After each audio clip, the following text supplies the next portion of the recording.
It all started with a seemingly innocent comment at work.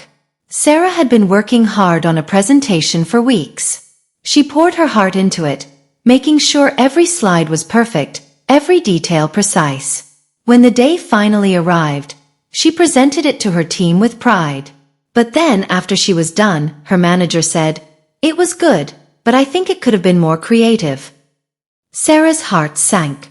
The word good got drowned out by the phrase, more creative. It felt like a punch in the gut. Suddenly, her hard work didn't matter anymore. Instead, she was fixated on one criticism, personalizing it, as if it was a reflection of her value. That night, as she replayed the comment over and over in her head, something dawned on her. Why did one comment hold so much weight? Why couldn't she let it go? If this story feels familiar, you're not alone. Many of us tend to take things personally, turning minor comments, setbacks, or even misunderstandings into a personal attack. But what if we could change that narrative? Here's Sarah's journey of how she learned to stop taking things personally, and how you can, too. 1. Pause and breathe. Sarah's first step was learning to pause. When her boss made that comment, she felt her body tense up, her emotions surge. Instead of reacting, she took a deep breath. She realized that in the heat of the moment, our emotions can take control. Pausing allows us to step back, reflect, and prevent an emotional spiral. Tip: the next time someone says something that stings, take a deep breath before you respond. It's incredible how much clarity comes when we give ourselves that moment of calm. 2. Understand that it's not about you. One of Sarah's biggest breakthroughs came when she realized, most of the time, it's not about you. That comment about creativity? It wasn't a personal attack on her skills.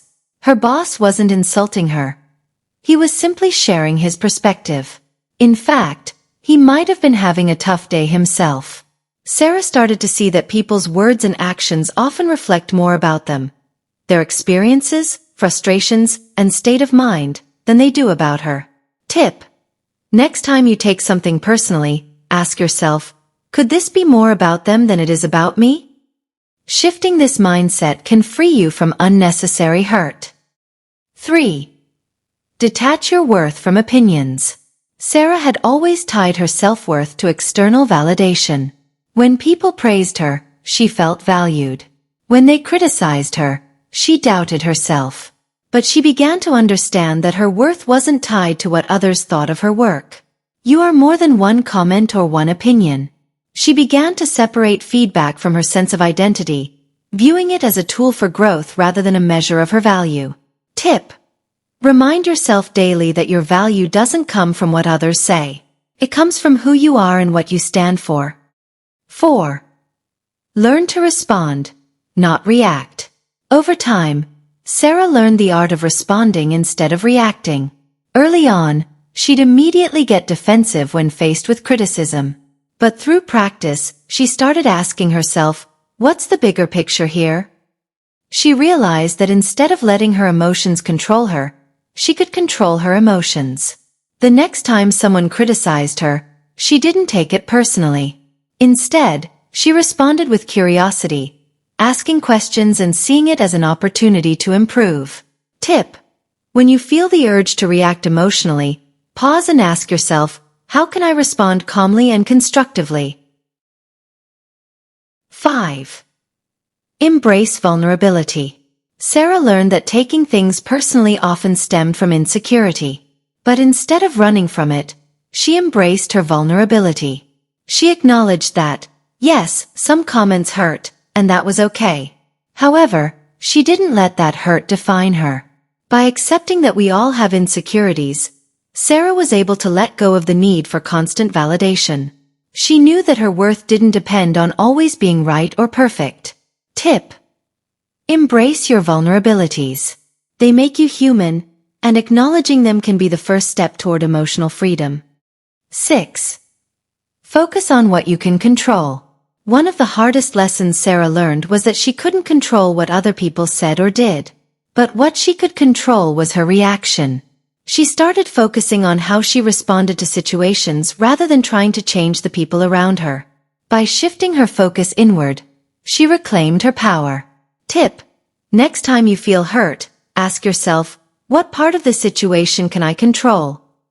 The answer is almost always your reaction. 7. Practice self-compassion. In her journey, Sarah realized that she had been too hard on herself.